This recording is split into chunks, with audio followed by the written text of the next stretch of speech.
Bingwa mara 5 wa dunia na wanariadha anayeshikilia rekodi ya dunia katika mbio za mita 1500 Faith Kipyegon na mwanariadha aliyenyakua taji mbili za dunia Beatrice Chebet ni miongoni mwa wanariadha watakaowania tuzo kwenye makala mwaka huu ya tuzo za wanariadha bora na mwaka wa shirikisho la riadha duniani. Wa mabingwa hao wawili waliteuliwa kuwania tuzo ya wanariadha mwanamke bora na katika mwaka huu.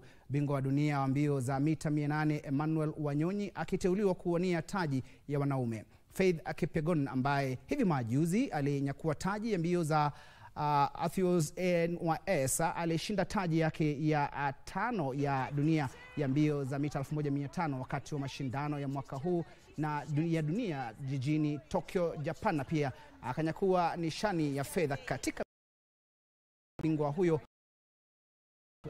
Olimpiki. Alishinda tuzo hiyo mwaka 2023. Aliteuliwa kuwania taji ya mwaka jana pamoja na Beatrice Chebet, lakini wakapoteza tuzo hiyo kwa Sifin Hassan wa Uholanzi. Chebet ambaye anashikilia rekodi ya dunia katika mbio za mita 10,000 alishinda taji mbili za mbio za mita 5,000 na mita 10,000 wakati wa mashindano ya riadha duniani jijini Tokyo, Japan. Watangangania tuzo hiyo dhidi ya bingwa mbio za mita 800 kuruka viunzi fan boy wa Uholanzi Melissa Jefferson Woodring wa Marekani ambaye hajashindwa katika mbio za mita 100 na bingwa wa dunia wa mbio za mita 400 Sydney Mlagini Evron. Bingwa wa Olimpiki katika mbio za mita Emmanuel Wanyonyi ambaye pia alishinda taji yake ya kwanza ya dunia jijini Tokyo, Japan, na taji ya mbio za Diamond ni mwanaume pekee wa Kenya aliyeteuliwa kuwania taji ya wanaume. Mwanariadha huyo atapambana na Noah Yes wa Marekani ambaye hajashindwa katika mbio za mita 200.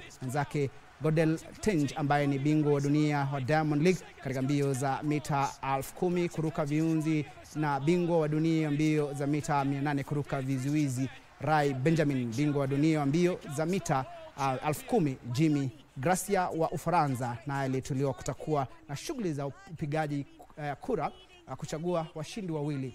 Kura hizo kwa sasa zimefunguliwa kwenye mitandao ya kijamii na shirikisho la riadha duniani kuamua wanariadha watakao nyakua tuzo ya mwaka huu.